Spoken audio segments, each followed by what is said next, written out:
Alright, hello and welcome. Make sure to click the chapters down below to see which mech you want to hear me talk about. First things first, we're going to dive straight into this and look at a comment that I just saw before recording. Kelvin Orleana ended up mentioning, why don't you talk about the weapons that the MS can use in the game as a principal or sub?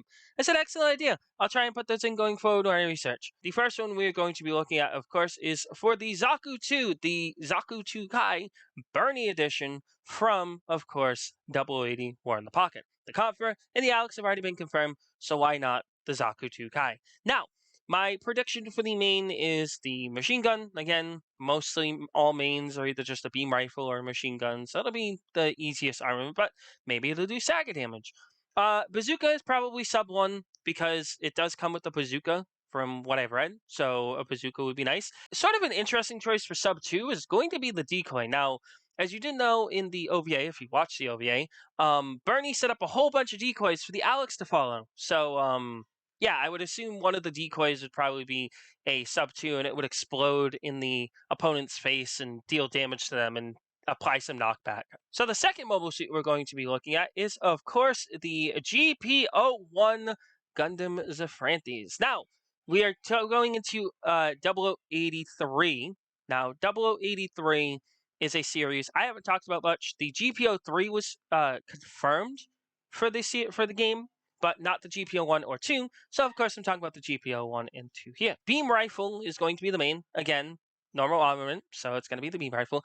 The missile launcher will be sub 1. That's, again, the missile launcher. It's able to use the over-the-shoulder missile launcher. It's able to shoot at opponents.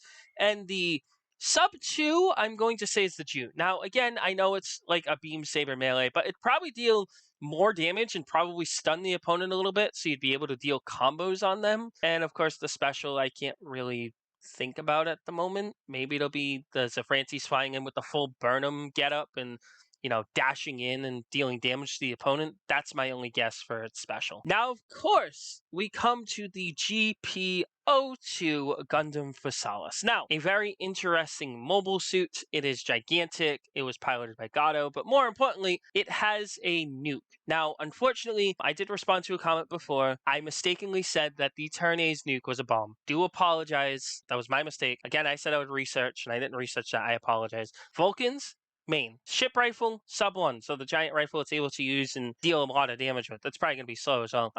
And the beam javelin would most likely be sub 2. As iconic as a scene as the GPO2 is using it, unlike the Turn A, which uses the nuke as a attack method, the special attack for the GPO2 will indeed be the nuke. It's just going to jump up into the air, point it at the ground, shoot the nuke, and deal massive damage to all opponents in range. It won't deal damage to itself since it's a special, but it'll probably be the best clearing special in the entire game. We're going to be talking about the Gebera Tetra. Now, the Gebera Tetra was a mobile suit that was featured in the series as well, or in the OVA, and it doesn't have too much armaments, but I sort of made up a moveset that's maybe usable with it. So, the Gebera Tetra, the beam machine gun will be the main. A shield bash will be sub 1 because it does carry a shield, so it'll probably grab a shield and, you know, dash ahead.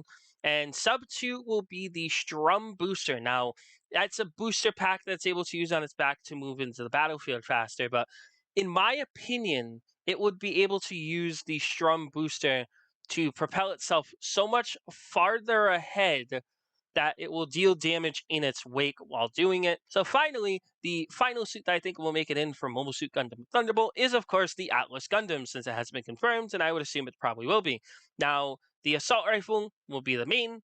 The railgun that it was able to use is sub 1, and the legs is sub 2. Now, again, the legs are used as a mobility device, but I would also assume that it's probably going to swing around and deal damage as melee to opponents. So again, what did you think of this video? I know it was a little bit longer because I did explain the armaments, but I was requested to do so, so I thought I'd oblige as well, and it was kind of fun. Again, it helps me with research and to not miss things as calling a nuke a bomb, just in my opinion. So again, if you did enjoy this video, you can of course leave a like, comment, subscribe.